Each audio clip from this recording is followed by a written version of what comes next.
할렐루야. 반갑습니다. 네, 우리 전도서 말씀 같이 좀 보기 원하는데요. 전도서 7장 13절, 14절 말씀을 같이 합독해 보도록 하겠습니다. 전도서 7장 13절, 14절 말씀을 같이 합독하겠습니다. 하나님께서 행하시는 일을 보라. 하나님께서 굽게 하신 것을 누가 능히 곧게 하겠느냐. 형통한 날에는 기뻐하고 공고한 날에는 되돌아보아라. 이 두 가지를 하나님이 병행하게 하사 사람이 그의 장래의 일을 능히 헤아려 알지 못하게 하셨느니라. 아멘. 너무 작아서 안 보이시나요? 네, 제가 또 욕심부려서 새 번역을 같이 한 페이지에 넣었더니 안 보이네요. 네, 지금 우리가 개정개역으로 읽었고요. 새 번역에서는 똑같은 말씀을 하나님께서 행하시는 일을 생각하라 이렇게 말씀하고 생각해 보아라. 또 14절에서 형통한 날에는 기뻐하고 공고한 날에는 되돌아보아라, 이 부분을 공고한 날에는 생각하여라 이렇게 말씀을 하고 있습니다. 제가 이제 지금까지 신앙생활을 하면서 성경을 읽다가 처음에 전도서에서 이 말씀을 발견했을 때, 와, 이런 말씀이 다 있구나. 굉장히 기뻤던 기억이 나요. 그리고 제가 신앙생활을 하다가 공고한 날에, 사실 기쁘고 즐거운 날보다는 공고한 날에 이 말씀이 떠올라요. 그러면 아, 맞아, 공고한 날에는 생각해 보라고 하셨지. 이 생각 때문에 다시 한번 좀 저의 삶에 대해서 또 돌아가는 상황들에 대해서 묵상하게 됩니다. 지금 우리가 이제 코로나 시기를 지나가고 있잖아요. 누가 뭐라고 해도 부정할 수 없는 지금 이 시대의 최고의 이슈이기 때문에 제가 이 시대를 지나가면서 눈만 뜨면 코로나 이야기로 시작해서 잠들기 직전까지 그 얘기를 들어야만 되는데 뭐 무리도 아닌 것이, 저도 이제껏 오래 살진 않았지만 그래도 50년이 넘게 이 세상을 살아가면서 이런 시기를 지나본 적이 없어요. 진짜 피부에 너무나 생생하게 지금은 너무 큰 위기의 때다. 정말 전에는 경험해 본 적이 없었던 참 쉽지 않은 시기를 살고 있다. 이거를 느끼기 때문에 매일같이 고민을 하게 되고, 하나님께서 이 일을 왜 허락하셨을까? 사실 많이 고민을 하게 됩니다. 그래서 오늘 말씀을 준비하면서도 이 말씀을 가지고, 하나님, 지금 내가 형통한 날이라고는 말씀을 드리기가 좀 어렵습니다. 특히 전 지구적으로 모든 사람들이 지금 고통 가운데 있는데 그럼에도 불구하고 범사에 우리는 또 감사하고 기뻐해야죠. 그렇지만 지금 주님이 우리에게 요구하시는 바가 있다면 아마 지금 이 공고한 날에 생각하라고 하신 이 말씀, 하나님이 지금 왜 이 상황을 주셨는지를 고민하라고 하시는 이 말씀이 지금 우리에게 주시는 메시지가 아닐까, 이런 생각을 가지고요, 오늘 많이 좀 생각을 해봤습니다. 어쨌든 뭐 제가 큰 집단은 아니지만 작은 집단이라도 영적인 리더라는 참 이렇게 막중한 자리에 있다 보니까 굉장히 조심스러워요. 어떻게 말을 해야 되고 또 어떻게 생각을 해야 되는지, 리더의 말 한마디 한마디가 주는 영향력이 있다는 걸 알기 때문에 되게 조심스러운데, 그러면서 주님께 계속 묻게 됩니다. 그래서 성경에서는 사실 우리 모든 삶에 해답이 성경에 있다고 얘기하잖아요. 그래서 성경에서는 전염병을 어떻게 다루고 있는지 사실 궁금했어요. 그래서 이제 가피야 이제 성경을 찾아서 전염병이라는 단어를 넣고 검색을 해봤는데요.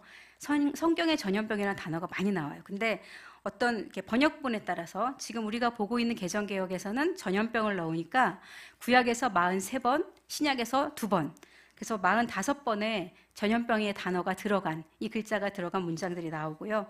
또 다른 번역본을 보면 숫자가 달라져요. 어떤 데서는 전염병을 역병으로 또 이렇게 표현하기도 합니다. 그래서 똑같이 뭐 이것이 전부야 할 수는 없지만 상당히 많은 숫자의 전염병에 대한 기록이 있는데요. 그 기록들을 쭉 하나하나 찾아서 읽어봤는데 확실한 건 뭐냐면, 전염병이란 단어가 기록된 모든 성경의 곳에서 하나님이 그 단어를 쓰실 때는 그 백성들에 대한 심판과 관계가 있었다라는 거예요. 그냥 그 단어가 쓰여진 적은 없었고, 심판과 징벌, 재앙, 이런 의미에서 이 단어가 쓰였습니다.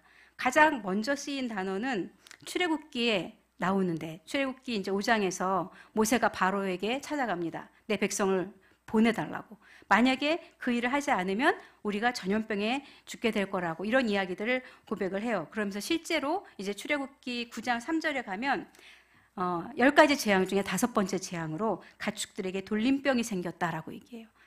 그렇게 시작이 돼서 전염병에 대한 이야기가 많이 나오는데 민수기 14장 12절에 보면 가나안에서 이제 가나안의 12정탐꾼을 보냈잖아요. 근데 거기서 10명의 정탐꾼들이 돌아와서 부정적인 보고를 했어요. 이 보고를 보면서 이제 그 백성들의 마음이 움직인 거예요. 그래서 이 백성들이 어떻게 했냐면 다 두려워서 떨면서 모세에게 화를 내면서 우리 다 같이 애굽으로 돌아가자고 하면서 완전히 패닉 상태에 빠진 거죠. 그랬을 때 하나님이 얼마나 화가 나셨으면 민수기 14장 12절에서 그렇게 말씀하세요. 이 백성을 내가 다 전염병으로 멸해버리겠다. 이렇게 말씀하세요. 다행히 모세의 중보기도를 통해서 전염병이 들진 않았어요. 하지만 그때도 역시 죄악에 대한 그 하나님의 징벌, 그것은 전염병으로 표현이 되어 있었고요. 또 우리가 잘 아는 부올의 사건 있죠. 발람에 꽤 넘어갔던. 그래서 이스라엘 백성이 다 우상숭배에 빠졌는데 그때는 하루에 몇 명이 죽었다고 성경에 나오냐면 24,000명이 죽었다고 나와요. 민수기에는 그냥 24,000명이 나오고요. 이걸 고린도전서에서는 23,000명으로 나와서 숫자에 약간 차이가 있지만 어쨌든 중요한 건 뭐냐면 하루에 24,000명이 죽었다.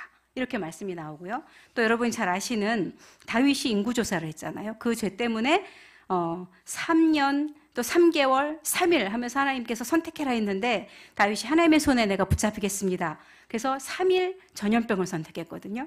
근데 그 3일의 전염병이 그 이스라엘 백성에게 퍼졌을 때 몇 명이 죽었는지 아세요?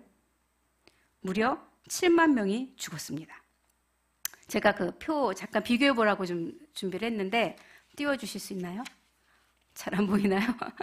자, 제가 오늘 날짜로 코로나 확진자가 몇 명인가 봤더니 54만 명이에요. 현재 어제를 기점으로 해서 오늘 넘어가면서 아마 50만 명이 넘어갔던 것 같아요. 그 사망자는 지금 본격적으로 코로나가 사람들에게 이제 등장한 이후부터 한 60일 지났거든요. 그동안에 24,000명의 사망자가 지금 돌파를 했습니다. 그리고 지금 감염국들은 무려 203개국, 전 세계 거의 모든 나라에서 감염이 됐다고 봐야 돼요.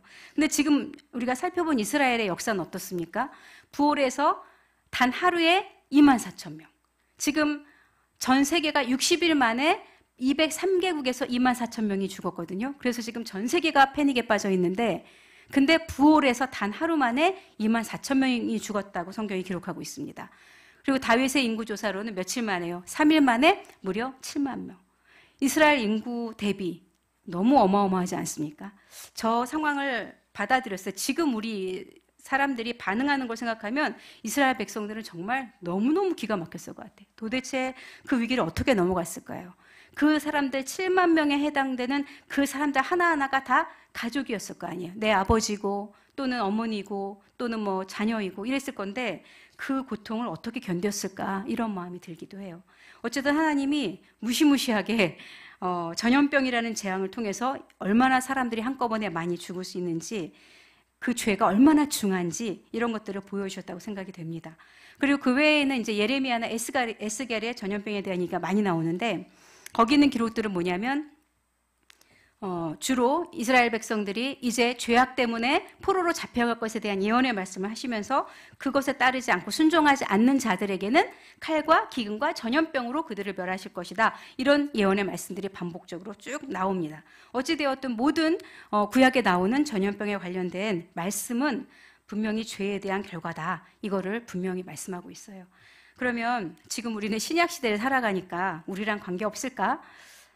덜어는 그렇게 보기도 하더라고요. 지금은 사랑의 하나님이시고 그 모든 우리의 질고와 저주를 담당하셨기 때문에 예수님께서 그때의 관점으로 지금 하나님이 재앙을 내리시는 거다, 하나님이 저주하시는 거다 이렇게 말하는 건 좀 곤란하다 이렇게 보시는 신학자들도 계십니다.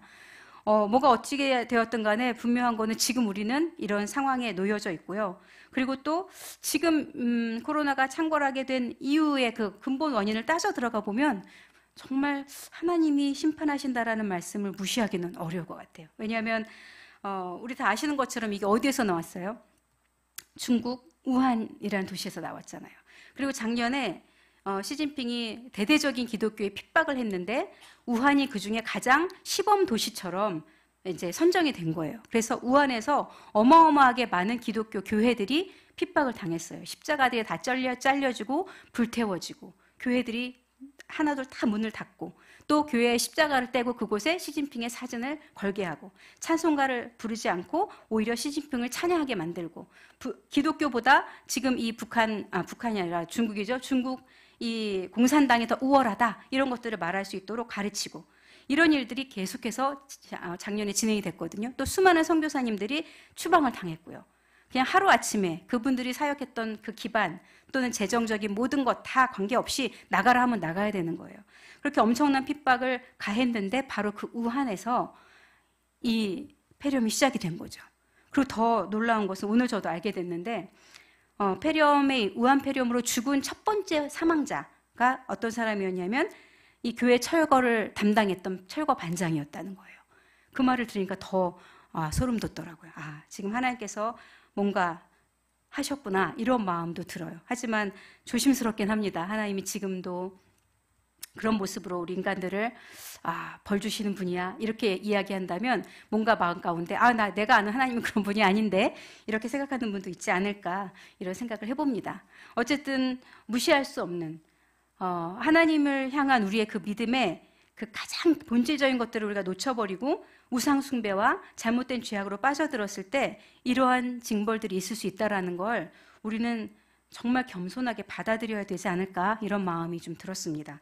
그리고 더 나아가서 오늘 말씀에서 제일 좀 이렇게 다 찾아봤던 것 중에 유일하게 이제 신약에 나오는 다른 의미로 표현된 전염병이 있어요. 그건 뭐냐면 누가복음 21장 11절인데요. 이 말씀은 주님이 말세의 말세의 징조가 무엇이겠습니까? 제자들이 물었을 때 처처에 기근과 지진과 전염병이 있을 것이다. 이 말씀을 하세요.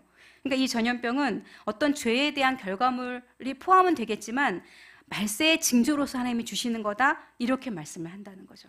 그랬을 때 지금 우리는 적어도 그쪽 신약에서 보는 예수님의 말씀에 좀 더 초점을 맞추어서 지금 우리에게 벌어지고 있는 일들을 해석하고 보는 게 맞지 않을까? 이런 생각이 들었습니다.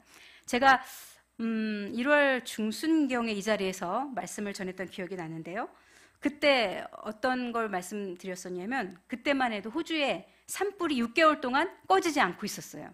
그래서 그 산불을 통해서 하나님이 지금 마지막 때 우리에게 뭔가 말씀하시는 사인이 아니겠느냐 이런 말씀을 드렸는데요. 그 호주에 산불이 지나가고요. 또 큰 홍수가 있었고 그리고 어떤 큰 우박이 떨어져서 사람들이 죽는 일들이 또 발생을 했습니다. 그리고 지금은 아프리카에서 시작된 메뚜기 떼 사건이 지금 중국이 지금 우한 코로나로 엄청난 고생을 하고 있잖아요. 근데 그 메뚜기 떼가 중국을 향해 가고 있거든요. 그래서 그게 모든 사람들을 공포에 몰아넣고 있습니다. 관심이 없으면 못 볼 부분이어서 제가 뉴스 이렇게 편집을 한 걸 영상을 가져왔는데 잠깐 짧지만 이 영상을 한번 보시면서 얼마나 무시무시한지 좀 실감을 해봤으면 좋겠어요. 영상을 보여주시기 바랍니다.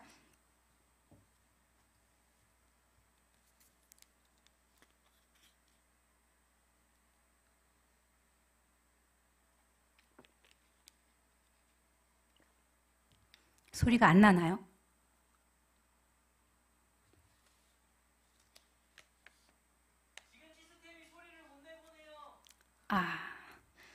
우리 시스템에 한계가 있다고 합니다. 지금 아프리카에서 창궐한 메뚜기 떼가 동아리 아프리카를 지나서 아라비아 지나서 인도와 파키스탄까지 퍼져가고 있습니다. 닥치는 대로 농작물을 먹어 치우는데 하루에 3만 5천 명이 먹을 분량의 음식을 다 먹어 치우고 있어요. 아까 말씀드린 것처럼 아프리카의 폭우 또 수온 상승 때문에 메뚜기 떼는 엄청나게 번식하고 있고요. 네. 이제껏 본 적이 없는 현대 시대에 본 적이 없는 재앙이고 성경에 기록된 규모의 재앙이다. 이렇게 말씀을 하고 있습니다. 온 지면에 메뚜기 떼가 덮을 것이라고 말씀하고 있습니다. 그래서 중국 정부가 굉장히 지금 두려워하고 있어요.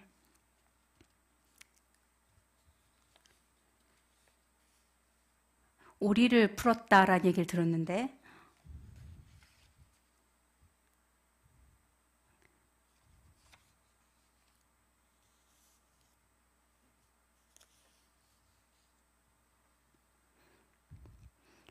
메뚜기가 저렇게 능력 있는 줄 아셨나요?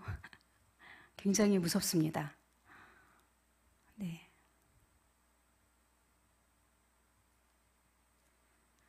왕성한 식욕과 강한 번식력으로 지금의 500배까지 메뚜기 떼가 확장될 거라고 말씀을 하고 있더라고요.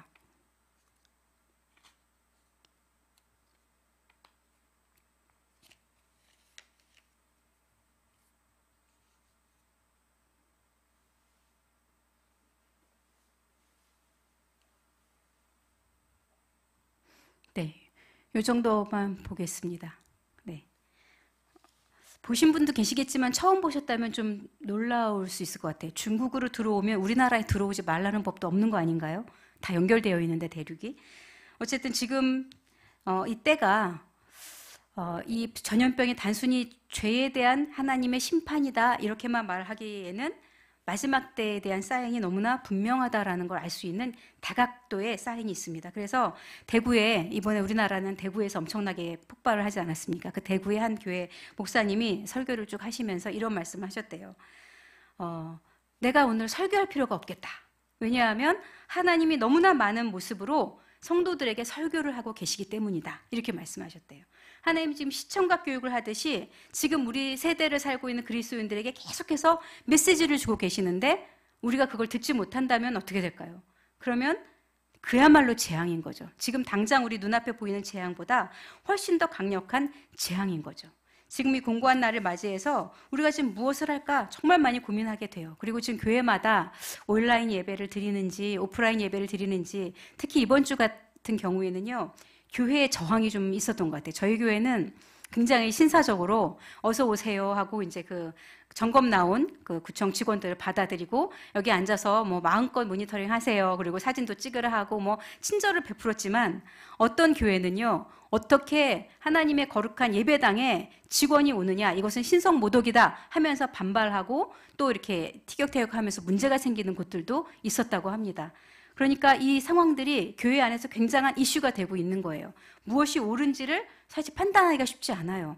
지금도 우리는 두 가지를 다 하고 있지만 많은 교회들이 어떤 교회는 아주 강력하게 이거는 사탄의 또 이 정부의 교회를 말살시키기 위한 계략이다. 우리는 맞서서 순교를 각오하고 이 예배를 지켜내야 된다. 이렇게 말씀하는 교회들도 있고요. 어떤 교회는 교회가 뭐냐, 이웃을 사랑하는 게 뭐냐, 이웃들이 불안해하지 않도록 우리가 함께 협조해야 된다. 그래서 지금 당분간이라도 조용히 예배를 온라인으로 드리면서 자중해야 된다. 이런 두 가지 목소리가 팽팽하게 맞서고 있습니다. 뭐가 맞는지를 우리가 여기서 우리의 믿음으로 혹은 우리의 시각으로 결정할 수 있을까요? 하나님이 뭐가 맞다라고 하시는지를 정확히 우리가 단정할 수 있을까요? 저는 이 얘기도 저 얘기도 다 일리가 있다고 생각이 됩니다. 그리고 이 상황이 만약에 지금보다 더 길어진다. 앞으로 2달, 3달 계속해서 이렇게 온라인 예배를 드려야만 된다고 하면 과연 우리 교회도 이렇게 해야 될까? 고민을 하지 않을 수 없는 그런 상황 가운데 좀 놓여 있습니다. 어쨌든 이런 모습을 보면서 계속해서 제가 알기로는 이제 코로나 사태가 발발한 이후로 거의 모든 예배 때마다 거의 모든 메신저들이 회개에 대한 말씀을 전하셨어요. 왜냐하면 회개하지 않으면 안 된다. 이러한 재앙이 왔을 때 먼저 하나님은 교회를 보시기 때문에 교회가 회개해야 된다. 하나님 앞에 무릎 꿇어야 된다. 그러면서 회개에 대해서 많은 메시지를 전해주셨고 우리가 같이 또 한 목소리를 회개하고 했습니다. 근데 지금 저의 자신의 모습들을 좀 돌아보기도 하면서 우리 성도들 또 우리 청년들을 생각을 해봤어요. 어떻게 달라졌나? 회개하면서 지금 한 2달이 지나가면서 우리의 삶은 뭐가 달라졌나? 저는 제가 제 삶을 보니까 시간이 많아졌더라고요. 생각보다. 만나자고 해도 만나주지 않는 분들이 많고요. 뭔가 스스로 조심해야 되고 공식적인 모임들이 많이 줄어들기도 했고 그러다 보니까 시간이 이전보다 많아진 것 같아요. 그러면 그 많아진 시간이 저만 많아진 건 아니잖아요. 대부분의 저희 집에 있는 또 우리 한서 같은 경우에도 약속을 다 취소하더라고요. 그냥 꼭 나가야 되는 약속이 아니면 다 취소하고 안전한 집에 있겠다. 그리고 아예 집 밖을 안 나가는 선택을 하는데 이런 아이들도 상당히 많이 있을 거예요. 그러면 시간이 얼마나 많이 늘어났겠어요. 이전에 비해서 뭐 외부 활동 자체를 안 하는데 시간이 넘쳐나지 않습니까? 어쨌든 저만 그런 건 아닐 것 같아요. 우리 많은 성도들이 이전에 비하면 사회적인 그런 사회적 거리두기라는 그 운동 때문에라도 시간이 많이 늘어났을 것이고 또 재택근무하게 되면 출퇴근 시간도 줄어들잖아요. 어쨌든 시간이 많이 늘어났을 텐데 그럼 그 시간 동안 우리는 얼마만큼 하나님이 원하시는 모습으로 나를 만들어가기 위해서 변화되고 있나? 이거를 좀 생각을 해봐야 되겠다. 이런 마음이 들더라고요. 늘어난 시간 동안 뭘 할까? 혹시 이 늘어난 시간만큼 걱정거리를 붙잡고 사는 건 아닌가? 제가요, 계속 이제 회개하게 돼요. 제가 유튜브를 그렇게 많이 보지 않았는데 언젠가부터 한 작년 연말부터 되게 많이 보게 되는데 마음에서는 그거예요. 걱정이 되니까, 나라가 걱정이 되고 뭐 온갖 걱정이 되니까 또 봐요. 정보를 알아야 되니까 기도도 하지, 이런 명분으로 봐요. 지금은 또 코로나 사태의 상황이 궁금하니까 언론에 보도되지 않은 또 다른 측면에서 이야기들이 궁금하니까 또 보는데, 보면 어떻게 되냐면 제 막 우라통이 터지고 화가 나고 또 걱정이 더 앞서는 저를 발견해요. 그래서 이건 아닌 것 같다. 주님이 계속 저에게도 사인을 주셔서 가능하면 이제 그런 정보를 얻기보다는 하나님의 말씀 앞에 서자. 그리고 성경 읽는 시간을 더 늘리려고 애를 쓰고, 기도 시간을 더 늘리려고 애를 쓰고 노력은 하고 있습니다. 그래도 유혹이 만만치 않아요. 너무나 궁금한 것들이 많아요.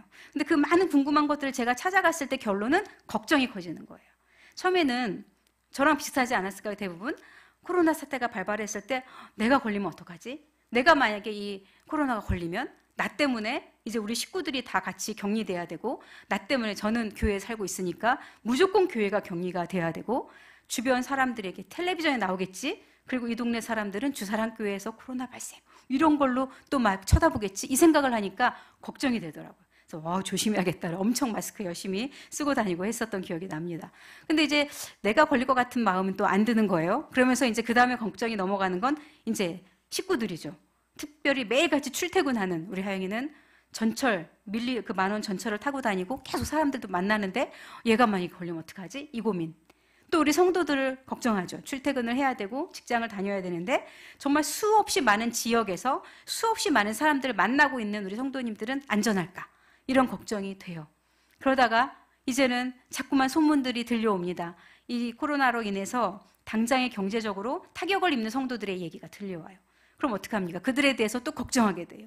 이제 더 나아가서 우리나라의 경제 위기를, 더 나아가서 이제 세계 경제가 다 이제 공황 상태로 빠져드는 건 아닌가? 이런 고민을 하게 돼요. 끊임없이 저의 고민, 강도가 깊어지고요.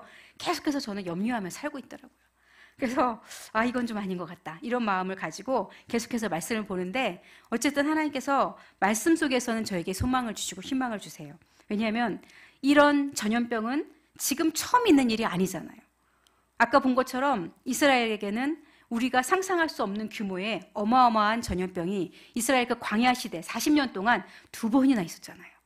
엄청나지 않습니까? 물론 그때 출애굽 1세대들이 거기에서 다 죽는 그런 상황이었기 때문에 그런 전염병이 필요했을지도 모르겠습니다. 어쨌든 그런 시기를 겪었고, 그리고 역사 이래로 수많은 전염병들이 우리 안에 왔었는데, 우리가 과연 이럴 때 하나님께서 정말 우리가 뭘 바꾸기를 원하시는지 다시 한번 잘 생각을 해봐야겠다. 염려하기보다 하나님은 그 모든 것들을 넘어서서 결국은 우리가 살아내게 하셨고, 하나님 앞에 돌이키게 하셨고, 하나님의 영광을 보게 하셨거든요.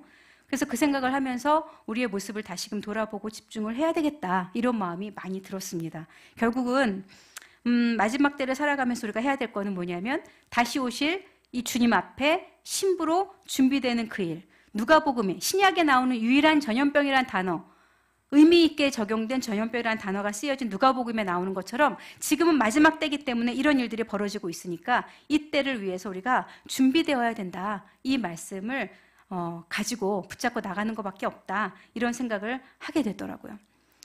그래서 지금 이때가, 여러분은 지금 어떤 마음으로, 온라인에서 예배 드리시는 분들은 어떤 마음으로, 어떤 자세로 예배 드리는지 모르겠어요. 제가 걱정됐던 가장 큰, 이게 길어지면 어떡하지 하고 걱정되는 가장 큰 것 중에 하나는 뭐냐면, 온라인 예배를 제가 모니터링을 위해서 집에서 드려봤거든요. 근데 일단은 편하더라고요. 이런 말 하면 안 되는데 일단 집에서 예배를 드리니까 신경 쓰이지 않고 마스크를 쓰지 않아도 되고, 일단, 그리고 제가 거기서 똑같이 예배의 순서를 따라서 찬양을 하고 기도를 하고 말씀을 적으면서 다 하지만 그래도 예배당에 와서 앉아있는 것보다 편안한 자세로 되게 편하게 예배를 드리더라고요. 근데 만약에 예배를 소리내서 찬양을 따라 부르지 않고 기도하라고 하는데 기도하지 않고 앉아서 예배를 드린다, 그러면 그 예배가 예배답게 드려질 수 있을까요? 근데 상당수의 사람들이 집에서 이렇게 아무도 없는 방이면 혹시 모르겠는데 가족이랑 같이 있거나 혼자 예배 드려야 될 때 따라서 찬송을 부르거나 기도를 하는 게 어색할 수 있거든요. 그러면 가만히 앉아서 설교를 듣기 위한 예배를 드릴 수 있다는 거죠. 예배는 하나님께 나를 드리는 건데 그냥 설교를 듣기 위한 예배를 드리게 되는, 심지어는 설교를 듣는 것도 편안한 마음으로 커피 한 잔 가지고 마시면서 그냥 이렇게 아주 편안하게 관전하듯이 그렇게 예배 드릴 수 있는 얼마든지 그런 가능성이 있는 게 온라인 예배의 함정인 것 같아요. 그러면 이 예배가 길어지면 어떻게 될까요? 많은 영혼들이 온라인 예배도 예배야. 그게 이제 우리 모두에게 공인이 됐어요. 그러니까 오프라인으로 예배를 드려야 되는 때가 돼도 일이 생기면 뭐 오늘은 온라인으로 드리지 뭐. 이러면서 쉽게 이 예배를 포기하는 일이 생기지 않을까? 이런 기후가 제 안에서 생겼다는 거죠. 그리고 더 나아가서 제가 이제 다윗부 예배를 인도하고 또 우리 청소년들을 생각해 봤을 때, 아니 이제는 교회에 오면 애들이 어쨌든 예배를 드리고 공과를 하고 1시간 정도 이상을 예배 시간에 투자를 하거든요. 근데 집에서 애들이 예배 드릴 때 우리 다윗부 같은 경우에는 길면 20분에서 30분이에요. 온라인으로 주어지는 영상들이. 짧으면 10분이에요. 근데 정말 10분짜리 예배 딱 드리고 그 다음엔 자유시간인 이런 시간에 예배를 아이들이 몇 달 경험을 하고 교회에 나오려고 그러면 재미있을까? 그 시간이 힘들게 느껴지면 어떡하지? 우리 청소년들 너무나 쉽게 온라인 예배를 드리다가 교회까지 나와서 많은 시간을 쓰라고 할 때 그게 부담스럽게 느껴지면 어떡하지? 제가 이런 걱정을 하고 있더라고요. 정말 저만의 기후였으면 좋겠는데 인간은 죄성이 가득하잖아요. 편하기를 원하고 게으릅니다. 그래서 갈수록 더 쉬운 길을 택해가기가 쉽습니다. 그래서 얼마든지 그런 일은 벌어질 수 있겠다 이런 마음이 들면서 아찔해지더라고요. 그래서 이게 만약에 길어진다면 굉장히 위험하겠다. 저는 이런 생각을 했습니다. 그러면 어떻게 해야 될까요? 제가 이 메시지를 준비를 하면서 또 마무리를 또 하면서 우리 자신의 모습을 돌아봤으면 좋겠다 싶은 건 그거예요. 회개하라고 계속해서 말씀을 하셨는데 회개가 말로 하나님 제가 이런 죄를 지었습니다. 용서해 주세요. 이게 회개일까요? 회개는 말로 하는 게 아니고요. 삶의 방향을 돌이킴으로 하는 겁니다. 회개를 했다라는 건 뭐냐면 내가 지금까지 회개했던 그 내용대로 살았던 삶을 방향을 바꿔서 이거 잘못했으니 이제 이렇게 살겠습니다라고 고백한 그 내용대로 살아야 그게 회개죠. 그래서 회개한 사람의 삶은 분명히 회개하기 이전과 이후가 달라져 있어야 돼요. 근데 과연 나는 이 2달 동안 끊임없는 회개의 메시지를 들으면서 정말 전에도 본 적이 없고 앞으로도 있을지 모를 이런 전무후무한 이런 재난들을 통과하면서 나는 정말 회개함으로 얼마나 달라진 모습으로 하나님 앞에 서 있을까? 그렇게 많은 메시지를 하나님이 들려주셨는데 나는 정말 달라졌을까? 이거에 대해서 충분히 돌아보는 시간이 돼야 된다. 공고한 날에 생각하라고 하셨는데 충분히 내 자신의 실상을, 이게 내 믿음의 수준인데 돌아봐야 된다. 이 생각을 하게 됐습니다. 내가 온라인 예배를 드리면서 그 앞에서 정말 내가 이것이 1년이 지속될지라도 내 믿음이 더 깊어질 수 있다면 그런 사람은 온라인 예배 드려도 괜찮은 거 아니겠어요? 근데 이게 지속되면 지속될수록 내 믿음이 떨어져 나갈 것 같아. 이런 불안감을 느끼신다면 저는 그건 다행이라고 생각해요. 그런 불안감을 느끼시는 분들은 오프라인 예배로 다시금 모일 때 사모하는 마음으로 야 이제 드디어 내가 살겠구나 그러면서 예배당에 나올 테니까요. 근데 온라인 예배를 드리시면서 와 진짜 편하다. 계속 온라인 예배 드리면 좋겠다. 혹여라도 그런 생각을 조금이라도 하고 있는 분이 계신다면 굉장히 위험한 생각이라는 거죠. 그래서 내 자신의 모습을 이 기간 동안 내가 진짜일까 가짜일까? 나는 정말 알곡과 같은 신자일까? 아니면 껍데기와 같은 신자일까? 스스로가 자기를 진단해보는 그런 시간이 되면 정말 좋겠다 이런 마음이 들더라고요. 그래서 정말 내가 회개를 했다면 이 여유분의 시간들, 이전에는 갖지 않았던 더 많아진 여유분의 시간들을 무엇을 위해 써야 되냐면 하나님을 알아가는데 써야 됩니다. 하나님의 마음을 알아가고 체험하고 그 하나님의 마음을 전하고 그 일에 시간을 쓰는 게 마땅합니다. 이전에 없었던 최소한 하루에 2시간 이상의 자유시간이 내게 주어졌는데 여전히 성경 한 장도 읽지 않고 여전히 나의 즐거움과 오락에 내 모든 시간을 쓰고 있다.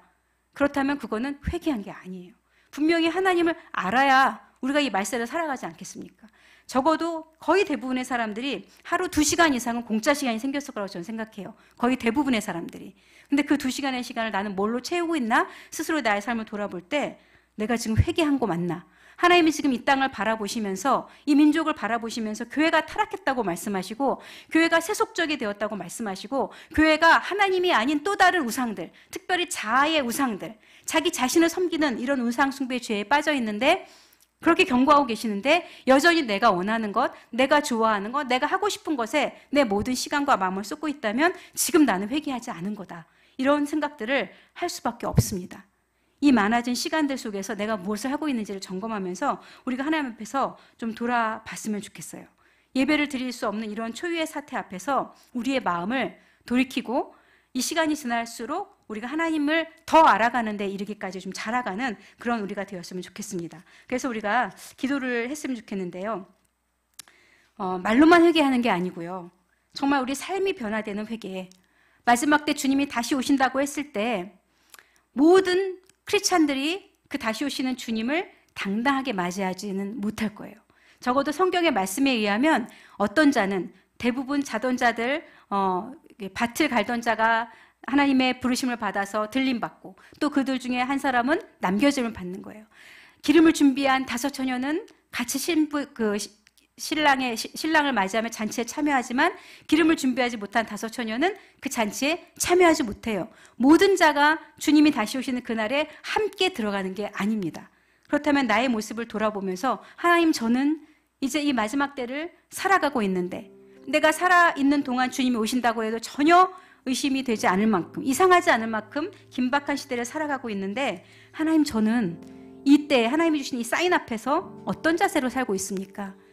저의 신앙은 여전히 느슨하고 여전히 주님이 나중에 내가 죽은 후에나 오실 것처럼 여유 있게 지금 이 생에서는 내가 하고 싶은 거 다 하고 내 마음대로 살고 싶은 대로 살고 그래도 될 것처럼 그렇게 살고 있지는 않은지 우리의 모습을 돌아보았으면 좋겠어요. 그래서 먼저 기도하기 전에 찬송가 274장을 믿음으로 고백했으면 좋겠어요. 274장의 우리의 모습, 이 가사 속에 우리의 회개의 고백이 들어가기를 원합니다. 고백을 하고 그리고 주님 앞에서 좀 같이 기도했으면 좋겠습니다.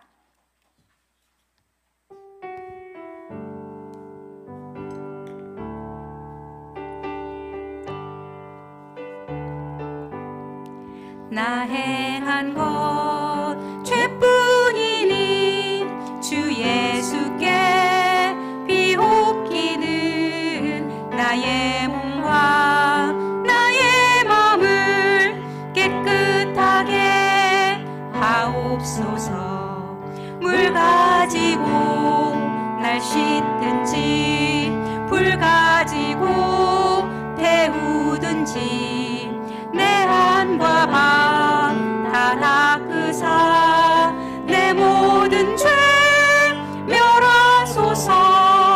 내 어두운 눈 밝히시니 참 기쁘고 고마우나 그보다 더 원하오니 정결한 마음 주옵소서.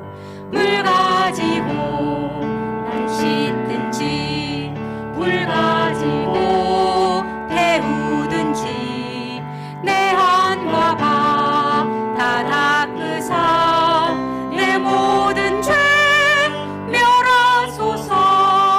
정결한 마음 그 속에서 신령한 빛이 오니 이러한 마음 나 얻으면 눈까지도 밝으리라.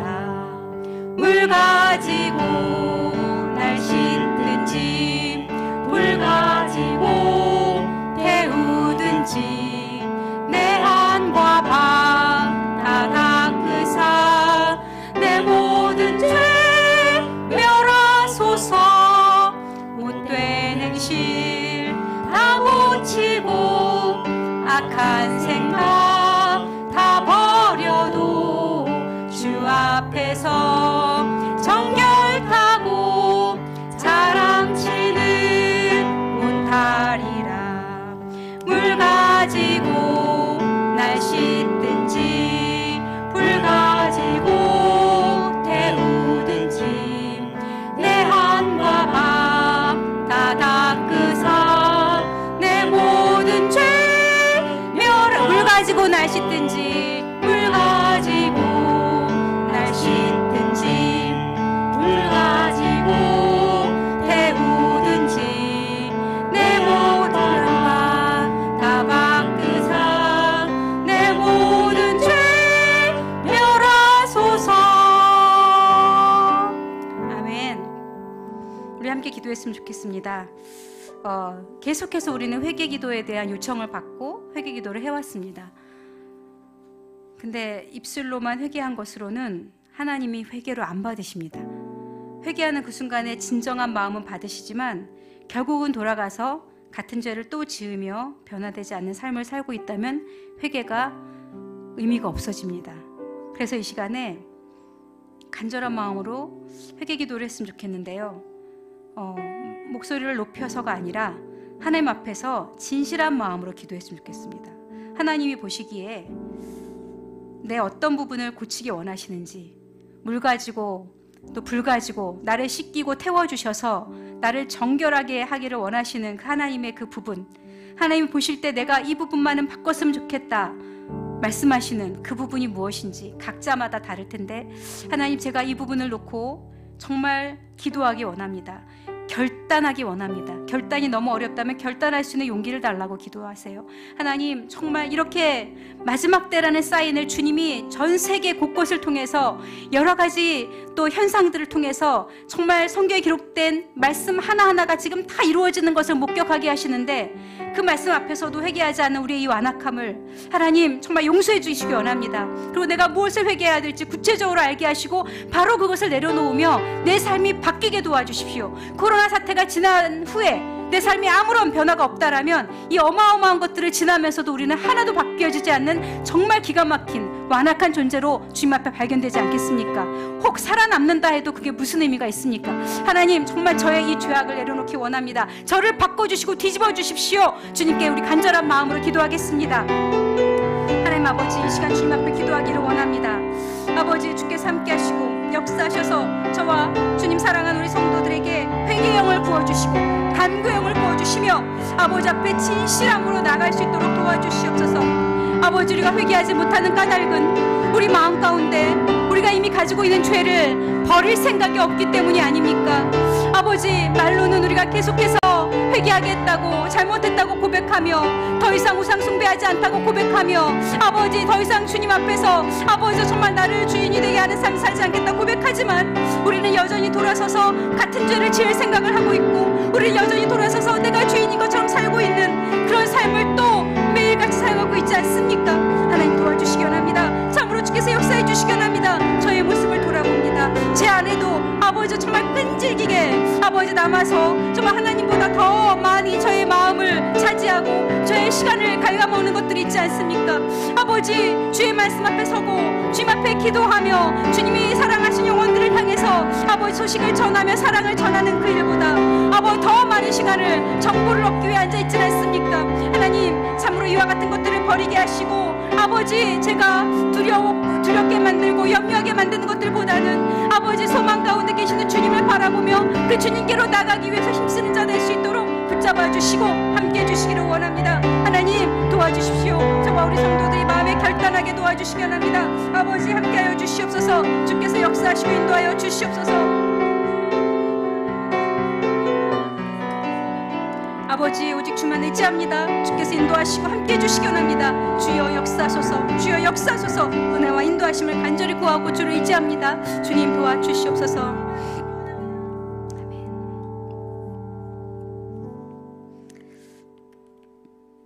네, 제가 또 PPT로 길어서 그냥 일단은 띄우긴 했는데 여러분 보일지 모르겠는데요. 지금 코로나가 가장 기승을 부리고 있는 곳은 이탈리아잖아요. 그 이탈리아에서 하나님께서 지금 일하고 계시는 장면들을 제가 오늘 크리스찬 투데이 기사를 보면서 알게 됐어요. 너무 감동적이더라고요. 아, 하나님은 지금 그 현장에서 일하고 계시는구나. 이탈리아의 무신론자 의사가 이 코로나 사태를 겪는 3주간을 통해서 하나님께 돌아왔어요. 하나님께 예배하는 예배자로 변화됐어요. 너무 놀랍지 않습니까? 그러면서 정말 어둠 속에서도 일하고 계시고 하나님은 역시 여전히 그분의 일을 행하시고 예수님만이 우리의 참 소망이시구나 이것을 경험할 수 있는 그런 이야기들을 제가 기사를 봤는데 제 입으로 이렇게 짧게 전달하려고 하니 이름들이 되게 복잡해가지고요. 그냥 일단 기사를 띄웠거든요. 보이시는지 모르겠습니다. 우리 김문희 간사님께서 읽어주시면 좋을 것 같아요. 어떤 분들은 안 보일 것 같아서 읽어주시면 도움이 되겠습니다. 현재 이탈리아의 코로나19 확진자와 사망자 수는 각각 7만 명과 7천 명을 넘어서고 있다. 이 가운데 확진자가 가장 많이 발생하고 있는 이탈리아 롬바르디아 주에서 코로나19와 사투를 벌이는 의사 율리안 우르반의 글이 이탈리아 기독교 매체에 소개되며 많은 이들에게 감동을 주고 있다. 최근 소개된 가장 어두운 악몽 속에 비추인 빛이라는 제목의 글에서 그는 무신론자였던 자신의 회심을 진솔하게 전했다. 우르반 박사는 가장 어두운 악몽 속에서 나는 이탈리아에서 무슨 일이 일어나고 있는지를 지난 3주 동안 우리 병원에서 보고 경험할 것이라고는 상상하지 못했다. 악몽이 흘러가고 강물은 더욱 커지고 있다. 처음에는 몇 명의 환자가 오고 그 다음에는 수십 명, 그 다음에는 수백 명이 왔다. 이제 우리는 더 이상 의사가 아니다. 우리는 그저 누가 살 수 있고 누가 죽음을 맞이하러 집으로 가야 하는지 분류하는 사람들에 불과하다. 비록 그들이 평생 이탈리아의 세금을 성실히 납부했다 해도 그들은 죽음을 준비하기 위해 집으로 되돌려 보내진다고 말했다. 그는 2주 전까지 동료들과 나는 무신론자였다. 이는 지극히 정상적인 일이다. 우리는 하나님과 같은 존재에 의존하지 않는 학문만 배웠다고 했다. 심지어 부모님의 신앙을 비웃기까지 했다고. 그런 그가 변화를 맞게 된 것은 성경을 들고 병원을 찾은 75세의 목회자 때문이었다. 그는 9일 전 심각한 호흡기 문제로 병원을 찾았고 코로나19 확진 판정을 받았다. 우르반 박사는 병원까지 성경을 들고 온 그는 죽어가는 이들의 손을 잡아줄 뿐 아니라 그들에게 성경을 읽어주곤 했다. 그런 모습이 우리에게 깊은 인상을 주었다면서 우리가 처음 그의 말을 듣는 시간을 가졌을 때만 해도 모두 그저 피곤함에 눌리고 낙담한 의사들이었다. 정신적으로 육체적으로 바닥난 상태였다고 했다. 그는 한낱 인간인 우리들은 매일 수많은 이들이 죽어나가는 이 상황에서 더 이상 아무것도 할 수 없는 한계점에 이르렀다. 우리는 지쳤고 동료 2명은 사망했으며 다른 동료들은 바이러스에 감염됐다. 그런데 인간이 할 수 있는 일이 끝나는 거기서 우리는 하나님의 필요함을 깨달았다고 고백했다. 이어 짧은 몇 분 후에 휴식 시간이 주어질 때 우리는 하나님께 도우심을 구하기 시작했고 서로 이야기를 나누었다. 심각한 무신론자였던 우리가 지금은 매일 평안을 구하고 주께서 환자들을 잘 돌볼 수 있도록 도와주시길 간구하는 것은 믿을 수 없는 일이라고 했다. 우르반 박사는 어제 75세의 그 목사님은 돌아가셨다. 지금까지 3주 동안 120명이 사망했고 우리 또한 모두 지치고 무너졌으나 그분은 자신의 위중한 상태와 도와드리지 못하는 우리의 어려움에도 불구하고 우리가 더 찾지 못했던 평안을 가져다 주셨다고 했다. 이어 그분은 주님께 돌아가셨으며 현 상황이 지속된다면 아마 우리도 그 뒤를 따를 것 같다. 나는 6일째 집에 가지 못했고 언제 마지막 식사를 했는지도 모르겠다. 지금 이 땅에서 무력함을 깨닫지만 나의 마지막 호흡까지 다른 이들을 도울 수 있기를 원한다. 동료들의 죽음과 고통에 둘러싸여 있던 내가 하나님께 돌아온 것에 기쁨이 넘친다며 글을 마무리했다. 네, 오늘 크리스찬 투데이 이 잡지에 실린 기사입니다. 감동이 되지 않습니까? 저는 이 의사들의 모습, 목회자의 이 모습이 결국 의사들을 살렸죠. 코로나에 감염이 됐지만 끝까지 복음을 가진 그 목사님 소망을 잃지 않고 자신도 고통스럽잖아요. 코로나 환자들이 특히 고령의 환자들은 굉장히 어렵다고 했는데 75세니까 그래서 상당히 고령이신데 그분이 오히려 환자들을 계속해서 위로하고 격려하면서 하나님의 말씀을 전하고 그 모습을 지켜보던 무신론자의 마음이 평상시라면 아마 그렇게 열리지 않았을 거예요. 근데 자기도 언제 어떻게 될지 모르고 극한 상황이잖아요. 정말 누군가라도 있어서 도와주지 않으면 안 되는 그런 상황에서 의지할 분이 있다라는 것이 결국은 그의 마음을 움직이지 않았나 싶어요. 그분 혼자가 아니라 동료들이 함께 무신론자에서 다시금 믿음을 가진 자들로 주님 앞에 돌아왔다는 거죠. 하나님이 어떻게 일하고 계신지 우리는 몰라요. 왜냐하면 그런 뉴스들을 다 접하지 않았으니까. 처음 우한 사태 터졌을 때 한 1, 2주 지나고 나서 그런 영상이 막 돌았어요. 지금도 있는데 우한시에서 매일같이, 우한에서는 가장 아름답고 희망적인 색깔이 뭐냐면 노란색이에요. 왜냐하면 매일같이 일정한 시간에 나와서 마스크를 나누어주는 노란색 옷을 입은 사람들이 있거든요. 그 사람들이 누구냐면 우한에 있는 교회 크리스찬들이에요. 그들은 하나님은 당신을 사랑하십니다라는 이 한마디를 건네면서 마스크를 계속해서 공짜로 지나가는 사람들에게 매일같이 같은 시간에 나와서 공급을 해주었습니다. 그래서 우한에서 그들이 너무나 많은 사람들에게 감동을 주고 결국은 그들이 아무런 대가도 바라지 않고 했던 그 일은 바로 예수님의 사랑 때문이었다는 걸 알고 사람들의 마음이 열리고 있다라고 했습니다.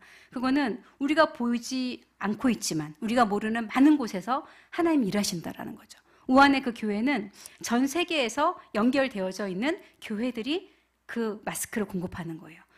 중국 안에 있는 교회들 가운데 그 교회와 연결된 교회들이 마스크를 공급하고 있는 거예요. 그래서 지속적으로 그 사역을 할 수 있었다라고 고백하고 교회가 무너지지 않고 오히려 이 우한 사태 때 온라인으로 예배 드리면서도 더 많이 돈독해졌다 이런 고백을 하더라고요.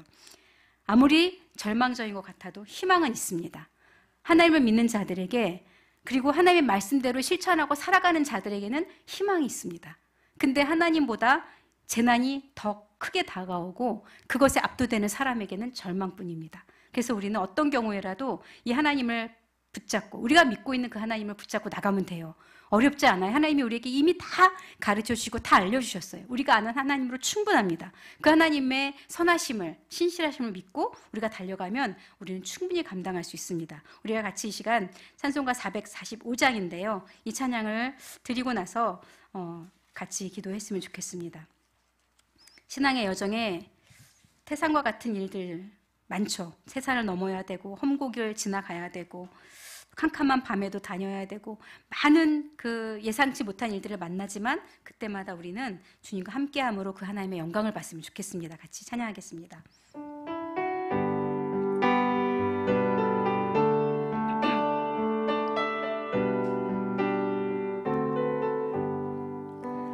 태산을 넘어 험곡에 가도 이 가운데로 걸어가면 주께서 항상 지키시기로 약속한 말씀 변치 않네. 하늘의 영광 나의 맘속에 차고도 넘쳐 할렐루야를 힘차게 불러 영원히 주를 찬양하리.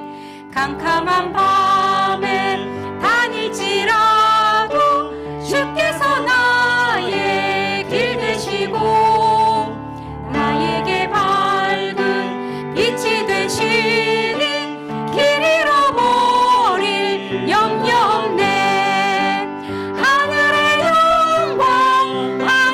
영광 나의 맘속에 차고도 넘쳐 할렐루야를 힘차게 불러 영원히 주를 찬양하리. 광명한 그 빛 마음에 받아 찬란한 천국 바라보고 할렐루야를 힘차게 불러 날마다 빛에 걸어가리. 아멘. 하늘의 영광 나의 맘속에 차고도 넘쳐 할렐루야를 힘차게 불러 영원히 주를 찬양하리. 광명한 그 빛 마음에 받아 찬란한 천국 바라보고 할렐루야를 힘차게 불러 날마다 빛에 걸어가리. 하늘의 영광 나의 맘속에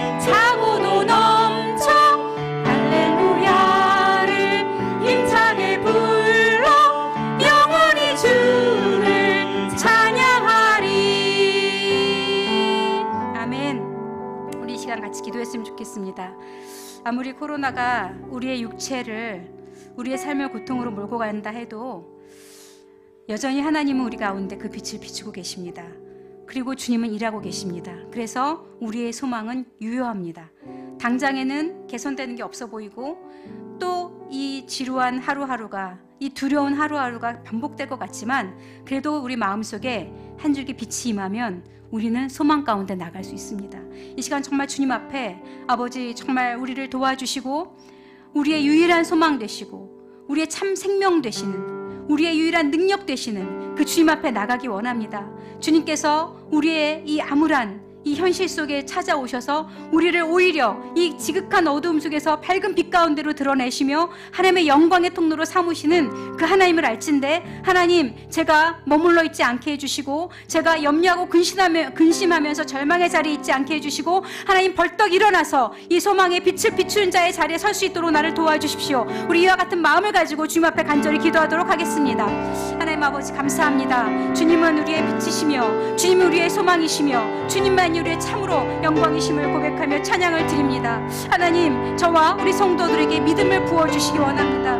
아버지 너무나 많이 보여지는 현실은 절망적으로 다가오고 암울해 보입니다. 그래서 우리가 그 현실을 바라볼 때 염려와 근심이 끊이지 않으며 두려워하고 근심하게 됩니다. 하나님 모든 것을 주 옆에 내려놓으며 나가기 원합니다. 주여 역사하소서. 아버지 주께서 자비를 베풀어 주시고 함께 해주셔서 우리가 정말 주님을 붙잡고 우리의 아버지 머리에서 주님을 붙잡고 아버지 밝은 빛에 거하도록 주님이 도와주시옵소서. 하나님 아버지 정말 가장 암울한, 가장 아버지 정말 어두운 그 현장에서, 암흑과 같은 현장에서 영광의 빛을 비추시며 아버지 사람들의 영혼을 건져내시며 살리시는 그 하나님의 놀라우신 은혜와 그 사랑에 감사하며 주님의 이름을 높이며 찬양을 드립니다. 아버지께서 함께 하시고 영광 받아 주시옵소서. 그래서 정말 우리가 아버지 소망 중에 나갈 수 있도록 하나님께서 우리의 믿음을 주님께서 붙잡아 주시옵소서. 아버지 도와주시고 역사해 주시기 원합니다. 주님이 인도해 주시고 함께 해 주시기 원합니다. 아버지 도와주시옵소서. 아버지 도와주시옵소서. 우리의 믿음을 굳건하게 세워주시고 아버지께서 함께 해주시기 원합니다. 주여 도와주시옵소서. 아버지 참으로 주께서 역사해 주시옵소서. 하나님께 소리 가운데 임하소서. 하나님께 소리 가운데 임하소서. 주님 우리 가운데 임하소서. 그리고 정말 우리가 그 영광의 빛을 비추는 통로로 살아갈 수 있도록 주님 도와주시옵소서. 우리가 어둠 가운데 있는 자들에게, 절망하는 자들에게, 두려워하는 자들에게, 염려하는 자들에게 하나님의 말씀을 전하게 하시고 위로하게 하시고 격려하게 하시고 우리에게는 소망이 있음을 말할 수 있도록 하나님 도와주시기 원합니다. 아버지 이 일을 통해서 아버지 그리스도의 영광이 더 밝히 드러나게 도와주시기 원합니다. 교회의 능력이 더 밝히 드러나게 해주시기를 원합니다. 주님 도와주십시오. 주님 역사해 주시기 원합니다. 아버지 함께 해주시옵소서. 주께서 역사해 주시옵소서. 오직 주만 바라나이다. 오직 주만 바라나이다. 주님 도와주시옵소서. 역사해 주시옵소서. 아버지 함께 해주시옵소서. 이 시간 또 기도했으면 좋겠습니다. 우리가 날마다 묵상하는 것이 무엇입니까? 염려하고 근심이 되는 수많은 일들, 질병에 대해서, 경제 문제에 대해서, 진로에 대해서 당장 해결해야 될 다급한 문제들이 코앞에 다가와 있는데 모든 것들이 매여 있어서 아무것도 할 수 없는 것 같은 이런 현실들, 우리가 그런 것들을 항상 묵상하고 있는 것은 아닌지 모르겠습니다. 하나님 우리가 주님을 묵상하기 원합니다. 이 어려운 때일수록 주님을 더 바라보기 원합니다. 우리가 이 때를 지나갈 수 있는 유일한 방법은 이 모든 것을 해결해 주실 수 있는 분, 유일하신 분 예수 그리스도를 바라보고 주님을 더 알아가는 것만이 우리가 살 수 있는 유일한 길입니다. 하나님 정말 제가 더 많이 주어진 시간 동안에 주님을 묵상하기 원합니다. 더 많이 주어진 시간 동안에 주님 앞에, 말씀 앞에 서고 주님과의 사귐 가운데 들어가서 내가 염려하고 근심하는 문제들을 주님 앞에 쏟아놓을 수 있는, 그래서 주님과 함께 이 위기의 때를 돌파할 수 있는 믿음의 사람이 되기를 원합니다. 하나님 이 시간을 잘 지나갈 수 있도록 제가 주님과 동행하며 이 시간을 지나갈 수 있도록 도와주십시오. 간절한 마음으로 같이 기도하겠습니다. 하나님 아버지 참으로 주께서 역사하시고 함께 해주시옵소서. 우리가 무엇을 묵상합니까? 제가 무엇을 묵상합니까? 염려하고 근심이 되기 때문에, 걱정이 되기 때문에 끊임없는 정보들을 찾아서 나서고 있지 않습니까? 그것이 곧 염려와 근심을 묵상하는 것과 무엇이 다릅니까? 하나님, 내려놓겠습니다. 그리고 정말 제가 주님을 더 바라보겠습니다. 이렇게 힘들 때일수록 더욱더 주의 말씀 앞에 서겠습니다. 더욱더 주님 앞에 기도하겠습니다. 아버지, 참으로 주께서 역사하소서. 저와 우리 성도들에게 하나님을 더 묵상할 수 있도록, 하나님을 더 깊이 알아갈 수 있도록 주님 도와주시옵소서. 우리의 소망은 오직 예수 그리스도이십니다. 우리의 모든 이 문제를 해결해 주실 수 있고, 우리를 이 문제 속에서 건져내실 수 있는 분은 오직 예수 그리스도 한 분뿐이십니다. 그러하기에 우리가 그 예수님을 묵상하며 그 예수님만을 바라보며 살아갈 수 있도록 주여 붙잡으소서. 우리 성도들의 믿음을 부어주시옵소서. 주님 앞에 간절히 기도하며 주님의 말씀 앞에 서게 하시고, 염려하기보다 주님을 묵상함으로 희망찬 아버지만 믿음의 기도를 드릴 수 있도록 주님을 도와주시옵소서. 하나님께서 우리의 묵상을 보실 줄 압니다. 하나님, 우리의 마음의 묵상까지도 연락하시오니 하나님, 염려와 근심을 묵상하는 것이 아니라 주님을 묵상하며 주님 안에서의 빛을 바라보며 주님 안에서의 가능성을 바라보며 소망의 끈을 붙잡는 우리 모두가 될 수 있도록 아버지 붙드시고 역사하여 주시옵소서. 주님의 역사와 일하심을 구하며 주님 함께해 주시기 원합니다. 아버지, 도와주시옵소서. 아멘. 찬송가 453장, 우리가 더 묵상하기 원하는 예수님을 더 알기 원하는 마음으로 또 이 고백을 드리겠습니다.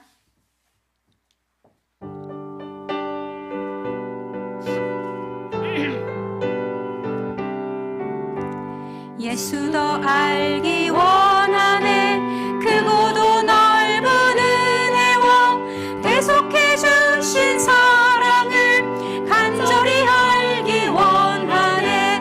내 평생의 소원, 내 평생의 소원, 대속해 주신 사랑을 간절히 알기 원하네. 성령이 스승되셔서 진리를 가르치시고 거룩한 뜻을 깨달아 예수를 알게 하소서. 내 평생의 소원, 내 평생의 소원, 대속해 주신 사랑을 간절히 알기 원하네. 성령의 감화 받아서 하나님 말씀 배우니 그 말씀 한절한절이 내 맘에 교훈되도다. 내 평생의 소원, 내 평생의 소원, 대속해 주신 사랑을 간절히 알기 원하네. 예수가 계신 보좌는 영광에 둘려 있도다. 평화의 왕이 오시니 그 나라 왕성하도다.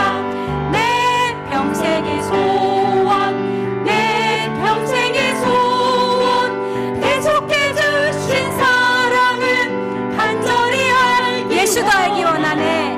예수도 알기 원하네. 크고도 넓은 은혜와 대속해 주신 사랑을 간절히 알기 원하네. 내 평생의 소원, 내 평생의 소원, 대속해 주신 사랑을 간절히 알기 원하네. 예수도 알기 원하네. 예수도 알기 원하네. 크고도 넓은 은혜와 대속해 주신 사랑을 간절히 알기 원하네. 내 평생의 소원, 내 평생의 소원, 대속해 주신 사랑을 간절히 알기. 내 평생의 소원, 내 평생의 소원, 내 평생의 소원, 대속해 주신 사랑을 간절히 알기 원하네. 아멘. 네, 화면 하나 띄워주시면요, 또 글자가 잔뜩 서 있을 텐데 좀 띄워주세요.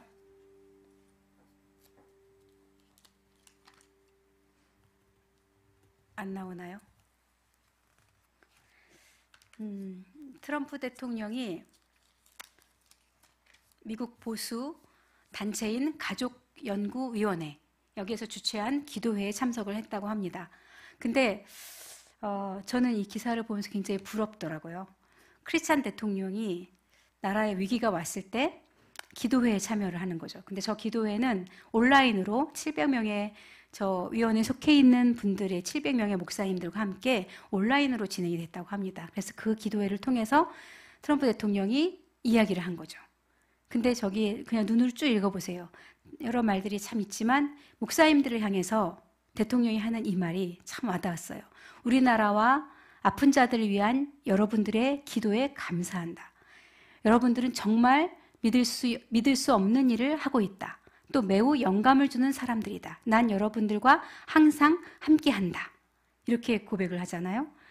정말 나라를 위해서 기도하는 목사님들에게 무한한 신뢰와 그리고 정말 이런 지지, 존경을 표하는 이런 모습들이 굉장히 귀하게 여겨졌습니다. 그리고 부통령, 펜스 부통령이죠. 이분이 또 이렇게 얘기했어요. 지난주 기도회가 있다고 대통령에게 전달했을 때 그는 꽉 찬 스케줄에도 불구하고 참석하겠다고 답했다. 이 기도는 대통령에게 전부를 의미한다. 이 마지막 문장. 이 기도는 대통령에게 전부를 의미한다. 지금 위기의 때에 트럼프 대통령이 할 수 있는 전부는 뭐냐면 하나님 앞에 기도하는 거예요. 저는 그래서 미국이 이 어려운 시기를 잘 견디고 이겨낼 수 있다라고 생각합니다. 지금 미국이 생각보다 굉장히 큰 사태, 그러니까 지금 오늘부로 아까 그 확진자 수 50만 명이 넘어섰다 그랬잖아요. 50만 명이 넘어선 거에 1등을 중국에서 미국이 가져갔어요. 아시나요? 코로나 지금까지 내리 중국이 1등이었거든요. 근데 이 상황판이 미국이 1등으로 바뀐 거예요. 미국 뉴욕주가 엄청나게 지금 사람들이 폭발했잖아요. 근데 배후에 그런 게 있었더라고요. 지금 미국이 선거하고 있지 않습니까? 이제 대통령 선거가 11월에 진행이 될 텐데 민주당에서 대통령 후보로 나온 그 분이 동성애자더라고요. 근데 민주당에서는 동성애자를 대통령 후보로 세운 거예요. 그 모든 사람들이, 그리고 미국도 지금 굉장히 많은 좌파 정치인들이 미국의 의회를 장악을 하고 있어요. 그러니까 이런 일들이 벌어질 수 있는 배후에 어쩌면 그런 것도 있지 않을까? 이런 고민을 좀 하게 되더라고요. 어쨌든 우연은 없습니다. 지금 재앙이 일어나는 수많은 나라들을 면면을 볼 때도 그렇고요. 우연은 없습니다. 우리나라도 지금 굉장히 심각하죠. 아시는 것처럼 교회를 향해서는 경찰이나 또 공무원들이 진입을 해서 예배를 방해하거나 예배를 잘 드리지 못하도록 또 여러 가지 압력을 넣고 있는데 정작 6월 달에 박원순 시장이 퀴어 축제를 승인했다고 해요. 여러분 그 얘기 들으셨습니까? 말이 됩니까 지금? 서울 광장에서 이 위험 때문에, 전염성의 위험 때문에 모든 집회를 취소했는데 퀴어 축제를 승인했다. 받아들이기 너무 어렵더라고요. 아무리 그가 그걸 좋아한다고 해도 이 정도까지일 줄이야 이런 마음이 들더라고요. 너무너무 가슴이 아프고 너무 속상하더라고요. 여러분 우리가 기도해야 합니다. 나라를 위해서 크리스찬의 기도가 너무 중요해요. 하나님은 결국 크리스찬들을 보시니까. 그리고 하나님은 결국 리더들을 보시니까. 리더들이 누가 그 일을 맡아서 하느냐가 너무 중요해요. 정말 하나님을 경외할 줄 아는 지도자를 가진 나라가 굉장히 부러웠어요. 어쨌든 우리는 이제 곧 총선을 치르게 됩니다. 이 코로나 사태로 총선이 어떻게 진행될지를 예측할 수 없는 상황이고요. 앞으로 남은 20여일 동안 정말 열심히 기도해야 됩니다. 다른 거 몰라. 어느 당을 지지하라 이런 말을 제가 할 수는 없어요. 다만 적어도 기독교가 하나님 앞에 나가는 그 가치를 존중해주는 그런 당이 정권을 잡아야 됩니다. 이 기독교에 우리가 하고자 하는 예배를 방해하고 그리고 정말 교회 안에 있는 성경적인 가치관을 마음껏 이야기하는 것들을 방해하고 우리 다음 세대들이 정말 너무 위험한 시대를 살 수도 있는 법들을 아무렇지도 않게 강행하고 처리하려고 하는 지금 성평등 관한 법률 이런 것들이 지금 다 올라가 있단 말이에요. 이게 지금 의회가 이제 새롭게 구성이 되면 투표하면 표결하면 끝나는 문제거든요. 우리가 정말 기도하지 않으면 우리의 다음 세대들은 어떤 시대를 살지 알 수 없는데 우리가 정말 너무 안일하지 않은가 이런 생각을 해봅니다. 정말 이 나라를 위해서 기도했으면 좋겠습니다. 하나님, 우리나라 정말 성경책 위에 또 선서하고 시작한 기독교 국가가 아님에도 불구하고 우리나라의 초대 국회가 그렇게 시작을 했는데 기도로 시작을 했는데 그 우리나라 그래서 기독교적인 가치가 물씬 들어있는 헌법 이 헌법이 지켜져야 되는데 지금 이것들이 위협받고 있는 이때에 하나님, 우리가 정말 기도하기 원합니다. 우리가 할 수 있는 가장 강력한 무기는 기도입니다. 하나님, 이 나라 이 민족을 살려주십시오. 정말 이제 얼마 남지 않은, 어쩌면 코로나의 위기는 이제 몇 개월 지나면 넘어가겠지만 지금 이런 잘못된 정책들이 우리나라에서 공인되고 법제화되고 그렇게 되면 그때 다가올 우리나라의 위기는 몇 개월이 아니라 몇 년, 몇십 년이 지나도 해결할 수 없는 문제로 다가올 수 있습니다. 하나님, 이 나라를 지켜주시고 정말 하나님이 기뻐하시는 그런 나라가 만들어질 수 있도록 이 모든 정치 지형들 가운데 주님이 개입해 주시고 역사해 주십시오. 우리 크리스찬들이 정말 깨어서 이 일을 위해서 기도하게 하시고 정신 차리고 주님 앞에 설 수 있도록 도와주십시오. 하나님께서 우리를 긍휼히 여겨달라고 같이 기도하도록 하겠습니다. 하나님 아버지, 주께서 함께 하시고 주께서 역사해 주시기를 기도합니다. 이 나라와 이 민족을 긍휼히 여겨주시며 하나님께서 자비를 베풀어 주시기를 기도합니다. 아버지, 지금 우리가 어떤 때를 살아가고 있습니까? 하나님, 정말 주께서 역사해 주시옵소서. 지금 이 시기가 너무나 엄중합니다. 아버지, 코로나 사태로 인한 아버지여 정말 이 정신적인 또 이런 여러 가지 사회적인 많은 혼란과 어려움들이 있고 아버지, 정말 이 틈을 타서 이제는 정치적으로도 우리가 너무나 큰 일들을 앞두고 있는데 우리의 생각들이, 우리의 정말 사고들이 못 이어져 있지는 않습니까? 하나님, 우리 아버지 성도들이, 우리 국민들이 이 일에 관심을 가져야 합니다. 아버지, 얼마나 지금이 위중한 상황인지를 깨닫고 알아야 합니다. 그래서 정말 나라와 민족을 위해서 기도해야 합니다.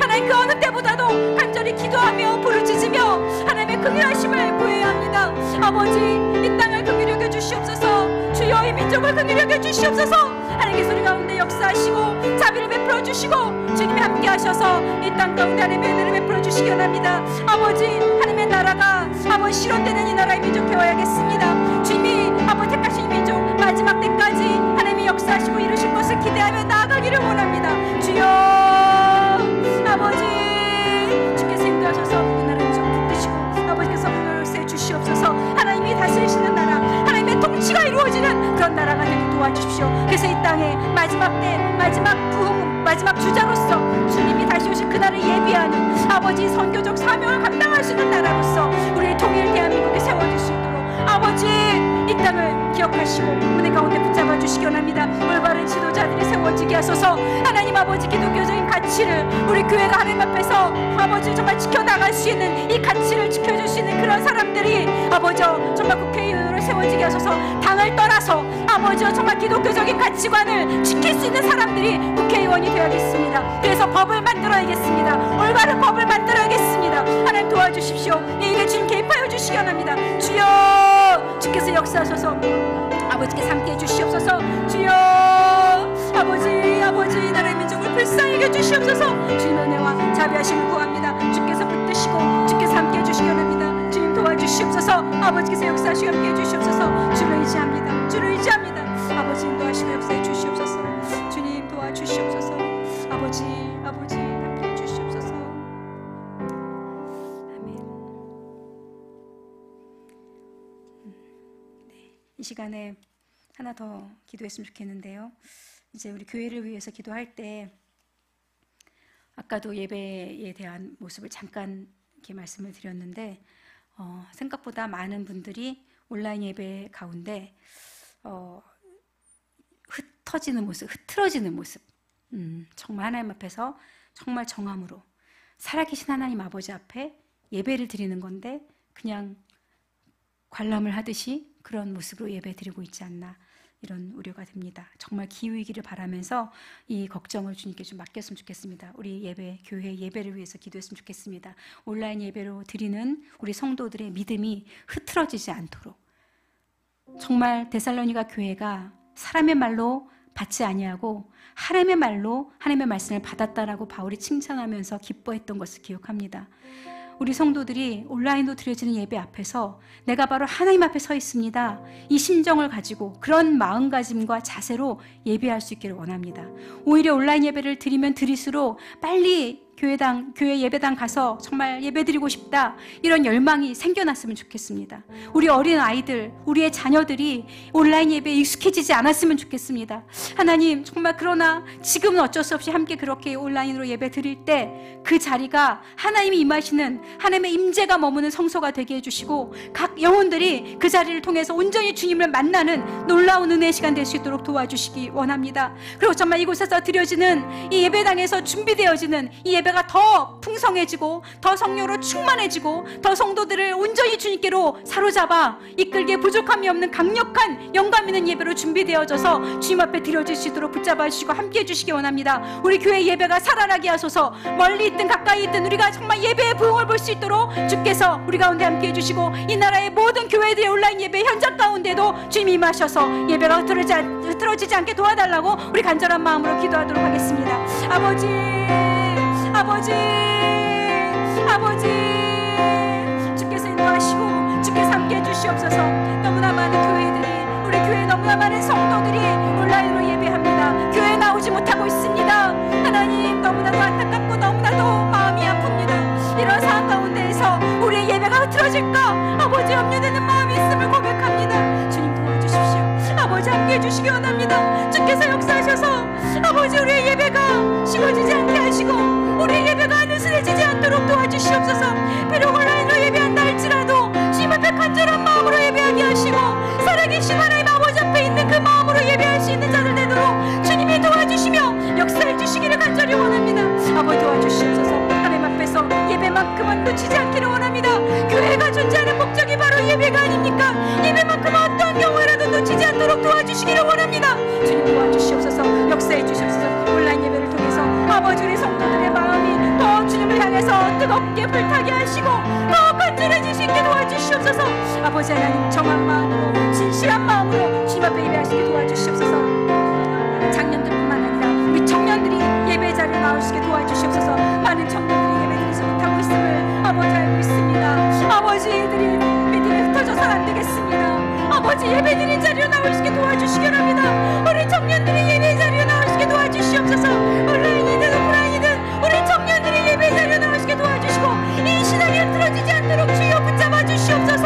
아버지 도와주시기 바랍니다. 우리 청소년들과 아버지 우리 초등학생들, 우리 유치부아이들, 아버지 아이들의 영혼을 기억하소서. 하나님들이 온라인에 익숙해지지 않도록 주여 도와주시옵소서. 이들이 그것이 편하다고 느끼지 않게 도와주시옵소서. 교회 가고 싶고 또 친구들을 만나고 싶고 선생들을 만나고 싶은 그런 마음이 들 수 있도록 아버지께서 역사하시고 함께해 주시옵소서. 주님의 은혜를 구합니다. 주님의 은혜를 구합니다. 아버지 역사해 주시기 인도해 주시옵소서. 주여 아버지, 주께서 인도하시고 주께서 함께해 주시기 원합니다. 아버지 도와주시옵소서. 아버지 도와주시옵소서. 주께서 우리의 예배를 회복시켜 주소서. 아버지께 예배가 회복되기 위해서 먼저는 아버지 곳에서 드려질 예배의 자리가 성령의 충만하심으로 아버지 채워지기를 원합니다. 이 현장에서 드리는 예배 자리가 성령의 충만한 예배 자리가 되기를 원합니다. 우리 모든 성도들이 마음껏 주를 예배할 수 있도록 그런 정말 풍성한 은혜가 넘치도록 바로 이곳에 성령의 강이 생수의 강과 같이 차고올라 넘칠 수 있도록 주님 도와주시고 역사해 주시옵소서. 진실로 주께서 함께 하시고 받으시기를 원하시도록 아버지여 주께서 도와주시고 주께서 함께 해주시기 바랍니다. 우리 예배 가운데 주여 임재하셔서, 주여 임재하셔서, 아버지 도와주시옵소서. 주님 도와주시옵소서. 아버지 은혜를 구합니다. 주님의 은혜를 구합니다. 아버지 도와주시고 역사해 주시옵소서. 네, 한 가지 더 기도했으면 좋겠습니다. 지금 우리는 사순절의 기간을 지나고 있습니다.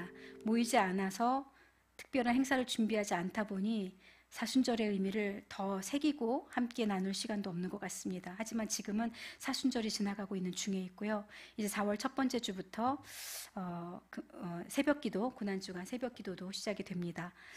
이 시간을 지나가면서 우리가 더 주님 앞에 주님의 고난, 주님의 십자가를 묵상하면서 우리의 신앙의 본질을 향해서 더 가까이 다가갈 수 있기를 원합니다. 하나님, 정말 우리 교회가 이제껏 행사처럼 진행했었을 이 사순절의 시간들, 부활절의 행사들, 이 모든 것들을 어쩌면 예배당에서 함께하지 못할 수도 있는데 그럴수록 이 의미만큼은 우리들 모든 성도들의 안에서 더 뜨겁게 살아날 수 있게 준비되기를 원합니다. 어떻게 해야 우리가 여러 가지 행사 없이도 정말 의미 있게 부활절을 기념하고 하나님께 영광 돌릴 수 있을지 더 많이 고민하고 더 많이 기도하고 준비하기 원합니다. 하나님, 혹여 혼자 예배 드리면서 맞이해야 되는 부활절이 된다 할지라도 정말 하나님, 우리가 그날을 그 어느 때보다도 의미 있게 이 고난의 시간들을 통과하면서 부활의 주님을 또 찬양할 수 있는 시간 되기를 원합니다. 하나님, 이 사순절과 부활절을 믿음으로 기도하며 준비해서 정말 잊을 수 없는 그런 시간들로 삼을 수 있도록 하나님께서 우리 가운데 역사해 주시고 준비시켜 주십시오. 우리 교회가, 우리 한국 교회가 그날을 준비할 수 있도록 도와달라고 우리 간절한 마음으로 기도하겠습니다. 하나님 아버지, 주께서 함께 하시고 역사하셔서 이제 사순절을 지나가고 또 부활절을 아버지 준비하고 있습니다. 하나님, 교회에서, 기독교 안에서 가장 큰 행사가 무엇입니까? 예수님의 부활을 기념하는 이 부활절 행사보다 더 큰 축제가 없고 더 큰 아버지 은혜가 없습니다. 그럼에도 아버지, 부활절 행사를 따로 준비하거나 기획하지 못하고 있습니다. 어떻게 하는 것이 좋겠습니까? 하나님, 어떻게 하면 우리 성도들이 이 날을 기념하며 더 마음을 다해서 준비할 수 있습니까? 아버지, 정말 보여지는 어떤 행사가 아니라 우리의 마음가짐에서부터 그 본질적인 부분, 주님의 아버지 십자가의 고난과 부활의 의미에 대한 더 깊은 깨달음과 아버지 묵상으로 나가기 원하며 정말 주님이 우리와 함께 하시는 증거들이 드러나며 우리 안에 그런 기쁨과 은혜가 충만히 임하는 그런 시간들로 준비되어지기를 원합니다. 하나님, 도와주시고 역사해 주시옵소서. 아버지, 정말 이렇게 맞이하는 처음 맞이하는 그런 부활절이지만 아버지, 이 부활절이 오히려 더 큰 은혜로, 더 큰 감동으로 우리 가운데 다가올 수 있도록 주께서 역사하시고 함께해 주시옵소서. 교회들이 어떻게 이 날을 준비해야 되겠습니까? 우리 한국 교회가 어떻게 준비해야 되겠습니까? 우리 성도들의 마음에 이 날을 향한 간절한 열망을 원합니다. 주님, 채워주시고 주님께서 함께해 주시옵소서. 우리의 믿음을 원하게 채워주시옵소서. 아버지, 도와주시옵소서. 아버지, 함께해 주시옵소서. 주의 크신 은혜를 구하며 주를 의지합니다. 주님께서 역사해 주시옵소서.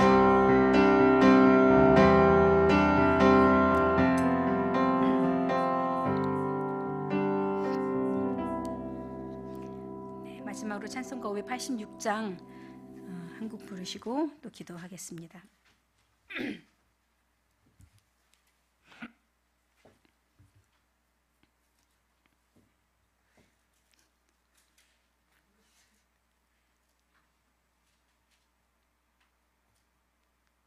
그럼 앞에 585장 할까요? 내주는 강한 성이요.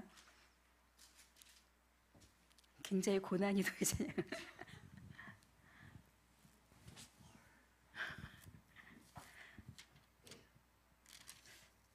우리 수아자매를 위하여 찬양을 바꾸도록 하겠습니다. 그러면 우리 360장 행군 나팔 소리에, 이건 알겠죠? 네, 이걸로 하겠습니다.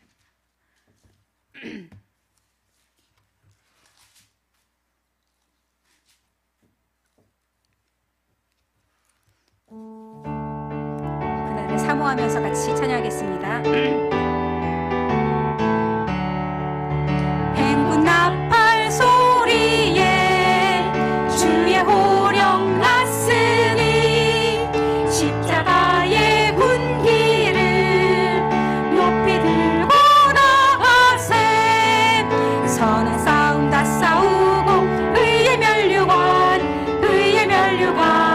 받았으리라. 선한 싸움 다 싸우고 의의 면류관 예루살렘 성에서 면류관 받으리.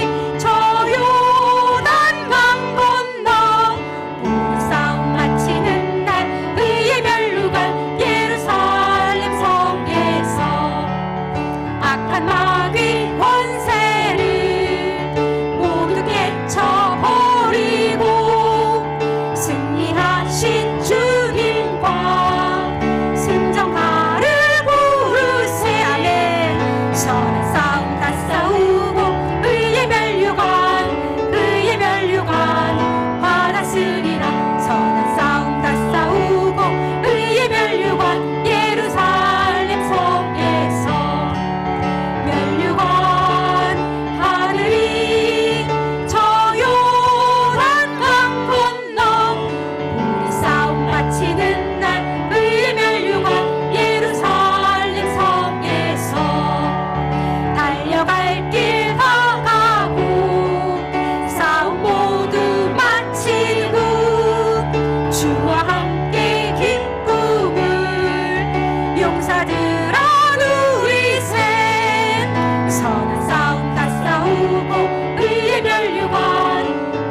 멸류관 받았으리라. 선한 싸움 다 싸우고 의의 멸류관 예루살렘 성에서 멸류관 받으리. 저 요단 강 건너 우리 싸움 마치는 날 의의 멸류관 예루살렘 성에 선한 싸움 다 싸우고 선한 싸움 다 싸우고 의의 멸류관 받았으리라. 선한 싸움 다 싸우고 의의 멸류관 예루살렘 성에서 아멘. 멸류관 받으리. 저 요단 강 건너 우리 싸움 마치는 날 의의 멸류관 예루살렘 성에서 아멘. 네, 그날 주님을 만나는 그날에 여기 계신 모든 분들, 또 온라인으로 예배하시는 모든 분들이 다 함께 이 의의 멸류관을 받는 그런 축복된 은혜를 누렸으면 좋겠습니다. 마지막으로 기도하기 원하는 것은요, 우리 선교사님들을 위해서 기도하기 원합니다. 지금 선교지의 상황은 우리나라의 상황보다 훨씬 더 심각합니다. 선교지에서는 선교사님들이 이중고를 겪으시는 것 같아요. 뭐냐면 코로나 자체가 다가오는 위기, 두려움도 있고요. 또 한 가지는 한국 사람이잖아요. 동양인에 대한 혐오와 차별이 이 코로나 사태로 굉장히 심해졌는데 단지 한국 사람이라는 이유로 엄청나게 어려움을 당하는 얘기들을 전해 듣습니다. 그래서 우리 선교사님들의 입지가 갈수록 좁아지는, 정말 한류를 통해서 선교지에서 굉장히 환영받고 많은 그 외국인들이 한국 사람 하면 너무 좋아했었는데 지금은 관계없이 코로나 때문에 한국 사람들이 비아냥거리고 한국 사람들을 우습게 여기는 이런 상황들이 발생을 하고 있습니다. 하나님께서 선교지에 계신 우리 선교사님들 기억해 주셔서 정말 위로해 주시고 또 힘을 주시고 이런 하늘에 대한 소망 붙잡고 넉넉히 이길 수 있도록 도와주시고 보호해 달라고. 그리고 또 선교지에 있는 많은 영혼들 대부분은요, 선교사님들이 선교하는 대상들 대부분은요 가난하고 어려운 분들입니다. 그래서 이런 일들이, 전염병이 터지면 제일 힘든 게 가난한 사람들이잖아요. 그래서 선교사님들의 그 마음에 내가 돕는 내 약물이들이 정말 어려움을 당하는데 도와줄 수 있는 여건도 안 되고 힘도 되지 않기 때문에 너무나 절박하고 너무나 간절한 마음으로 또 도움을 청하여 오시기도 합니다. 하나님께서 우리 선교사님들을 기억해달라고. 또 우리 정명 선교사님 같은 경우에는 지난 주말에 원래 일주일 전에 집회를 하기로 되어 있었잖아요. 근데 우크라이나 정부에서 이제 그 모든 걸 막았어요. 거기에도 도시 봉쇄령이 내려졌고요. 그리고 이런 공식적인 다중 집회를 하지 못하도록 막아서 그 대여해 놓았던 콘서트 홀을 취소하고, 그래서 아무것도 하지 못했다 하더라고요. 결국은 이 코로나가 지나가야 집회도 할 수 있게 됩니다. 이런 현장의 소식들을 좀 생각하시면서 선교지에 계신 선교사님들 축복해 주시고 위로해 주시고 힘을 달라고, 정말 넉넉히 감당할 수 있도록 끝까지 주님께서 붙들어 달라고 간절히 기도해 주시고요. 또 여러분 각자가 가지고 있는, 특별히 알고 계시는 성도님들의 연약한 내용 상황들을 가지고 또 중보했으면 좋겠고요. 그리고 정말 우리의 교회의 다음 세대들, 요셉부, 다윗부, 다니엘부, 또 여호수아 청년부, 이들을 위해서 기도해 주시고 사역자들을 위해서 기도해 주시고 모든 리더들을 위해서 우리가 알고 있는, 항상 하고 있는 기도의 제목들을 가지고 이 시간 각자 또 간절한 마음으로 기도하도록 하겠습니다. 하나님 아버지, 참으로 주께서 역사하시고 인도하여 주시기 원합니다. 하나님께서 우리 가운데 함께 하셔서 아버지, 우리 선교사님들을 기억하시고 주님 은혜의 손길로 붙잡아 주시옵소서. 아버지, 국내에서 목회를 하면서도 아버지 코로나 사태가 너무나 힘들고 아버지 정말 성도들을 돕고 섬기는 것에 많은 제약이 있는 것을 봅니다. 하물며 주님, 선교지에 있는 아버지 선교사님들을 오죽하겠습니까? 아버지 선교사님들을 기피하고 만나려 하지 않는 영혼들도 많이 있을 것이 아니겠습니까? 하나님 아버지, 정말 그들을 돕기 위한 물자도 부족하고 선교사님들의 신분과 신변의 안전도 아버지 정말 보장할 수 없는 가운데 이 사역을 감당하고 있습니다. 하나님이 도와주시고 역사해 주시기 원합니다. 주여, 아버지 주께서 인도하소서, 역사하소서. 우리 선교사님들 주의 손에 올려드리오니 주님께서 인도하여 주시고